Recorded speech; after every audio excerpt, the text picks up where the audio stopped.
नमस्ते दोस्तों, हाजिर हूँ फिर से आप सबके लिए एक ऐसी जानकारी लेकर जो कि सबको पता तो होनी चाहिए लेकिन बताते बहुत कम लोग हैं। मैं आज बात करने वाली हूँ अलाइनमेंट की विद नीज एंड फुट। चाहे आप कुछ भी कर रहे हो लेकिन आपके घुटने और पैर का अलाइनमेंट कैसे होना चाहिए। अब इस बात को हम अपने कुछ एक दो आसन कोई भी हम कर रहे हैं लेकिन इस अलाइनमेंट के बारे में सबको पता होना चाहिए।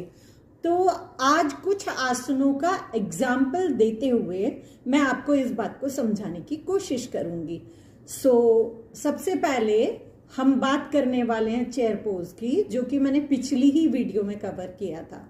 तो चेयर पोज के लिए हम खड़े हो जाते हैं और ये चेयर पोज जो हम करते हैं, अगर बहुत ही हमारी घुटनों की स्थिति वीक है तो हम चेयर का या किसी का भी सहारा ऐसे इस तरह से, मान लीजिए यहाँ एक चेयर रखी हुई है और इस चेयर के साथ हम सहारा लेकर, होल्ड लेकर या दीवार का सहारा लेकर, किसी का भी सहारा लेकर हम कर सकते हैं। तो अब बात हो रही थी आज अलाइनमेंट के बारे में, तो मैं सामने से समझाऊंगी तो ज्यादा अच्छे से समझ आएगा। तो ये जो हमारे पैर हैं, दोनों पैर हैं और घुटने हैं, इन दोनों का अलाइनमेंट कैसे होना चाहिए उस बात को समझा रही हूं। तो मान लीजिए हम चेयर पोज कर रहे हैं। सो इनहेल, एक्सहेल, तो हमारे घुटने और फुट दोनों एक ही डायरेक्शन में मुड़ रहे हैं। यहां पर आप देखिए ये घुटने हैं तो हमारा फुट सामने की ओर ही देखेगा। कई बार हमें समझ नहीं आता कि हम हमारे फुट को किस डायरेक्शन में रखें। अब ये बात आपको ज्यादा अच्छे से समझ आएगी। वॉरियर 2 का एग्जाम्पल मैं आपको देती हूँ।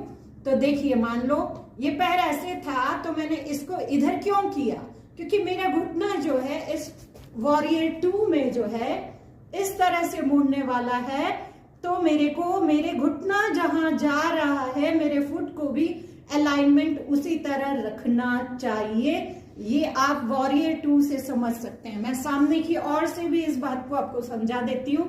ये मैंने सामने की ओर नहीं रखा, मैंने इसको मोड़ा क्योंकि मेरा ये वाला घुटना जो है, अब देखिए ये वाला घुटना मेरा सामने ही रहने वाला है, सीधा रहने वाला है, इसलिए मैंने इस पैर को इस तरह से रखा। वॉरियर 2 में इस तरह से मैंने घुटना मोड़ा और मेरा पैर वो डायरेक्शन ले रहा है। ये दूसरा एग्जाम्पल हुआ। एक और एग्जाम्पल से ये बात ज्यादा क्लियर हो जाएगी and that is goddess pose. Goddess pose में हमने दोनों पैरों को घुटनों के साथ उधर किया, इनहेल, एक्सहेल, हम डाउन गए, हील्स हाई करी